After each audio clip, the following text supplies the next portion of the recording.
Hello guys, இன்னைக்கு நாம கூலி படத்தோடைய வாவ் மூமெண்ட்ஸ் பத்தி தான் பார்க்க போறோம். நான் கூலி படம் பார்த்தாச்சு, அதோடைய எக்ஸ்பீரியன்ஸ் தான் உங்ககிட்ட ஷேர் பண்ண போறேன். நீங்க பார்த்தாச்சா?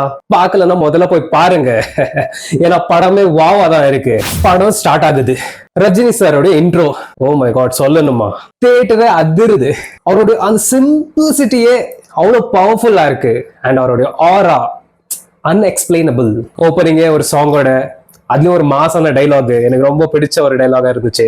தெய்வம் நின்னு கொல்லும் ஆனா மது தினம் தினம் கொல்லும். ஃபேண்டாஸ்டிக். மொத்தத்துல இந்த படம் உடைய கோர் ஐடியாவே இந்த ஒரு கேரக்டர், ஃப்ரெண்ட்ஷிப் என்ற ஒரு கேரக்டர் வச்சுதான் ஃபுல் படமே ரிவால்வ் ஆகும். ஹவவர் இந்த காலத்துல நிறைய நட்புகள் மேல நம்பிக்கை இழந்துட்டு இருக்கப்போ இந்த மாதிரி ஒரு படம் இன்ட்ரெஸ்டிங்கா இருந்துச்சு. சத்யராஜ் சாரோடைய பாடி கிரமேஷன் ப்ராசஸ்ல இருக்கிறப்போ ரஜினி சார் வெளியே உட்காந்துன்னு அந்த புகுண்ல இருந்து ஸ்மோக் போயிட்டு இருக்கிறத பார்த்துட்டு இருப்பாரு. அந்த சீன் ரொம்ப டச்சியா இருந்துச்சு. அந்த மாதிரி இது வரைக்கும் நான் யோசிச்சு கூட பார்த்ததில்லை. It was out of the box. அப்புறம் ரஜினி சாருடைய ஆட்டிடியூட் இந்த படத்துல தனியா தெரிஞ்சதுங்க.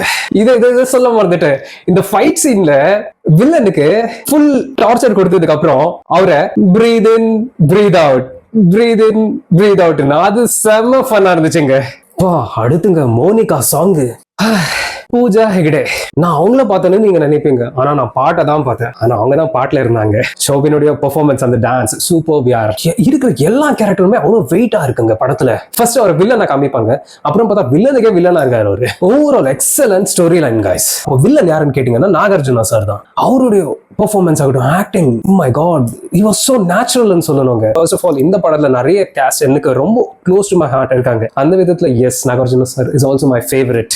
எல்லாமே நம்ம நினைச்ச மாதிரியே நடந்துட்டா அதுல எப்படிங்க சுவாரஸ்யம் இல்லையா? அந்த விதத்துல லோக்கி அண்ணாவுடைய மிஸ்ட்ரி வச்சு அந்த த்ரில்லர் அண்ட் சஸ்பென்ஸ் மெயின்டைன் பண்றதுலதான் அதோட பியூட்டியேங்க.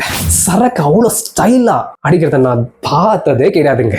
சீரியஸ்லி அதை பாக்குறதுக்கு கூட கொடுத்து வச்சிருந்தோங்க. ஏன்னா எந்த ஒரு ஹீரோவையும் ஜீரோ ஆக்குறது தான் குடியோடைய தன்மை இல்லையா? அந்த விதத்துல அதையே அவ்வளவு பியூட்டிஃபுல்லா, பிரில்லியண்டா, ஸ்டைலிஷா காட்ட முடியும். அது நம்ம ரஜினி சார்னால மட்டும்தாங்க முடியும், யாராலையும் முடியாதுங்க. இன்டர்வல் பிளாக்குங்க, அம்மா நினைச்சு பார்க்க முடியலங்க. ஃபர்ஸ்ட் ஆஃப் அப்படி பில்ட் பண்ணிட்டு போன ஸ்டோரிய இன்டர்வெல்ல ஒரு டிரான்சிஷன், நாகார்ஜுனா சார் ஜஸ்ட் ஒரு ஃபிளிப் ஆகுவாருங்க. ரச்சிதா ராம் உடைய பிளாட்ல ஒரு ட்விஸ்ட் வருவாங்க. அவங்களும் செம ஆக்டிங், செம பெர்ஃபார்மன்ஸ். நாகார்ஜுனா சாருடைய பையனாகிய இந்த படத்துல அந்த பையனை காதலிச்சு ஏமாத்திருப்பாங்க. ஏமாந்துட்டேன்னு நினைக்காத, தப்பிச்சிட்டேன்னு நினைச்சுக்கோ.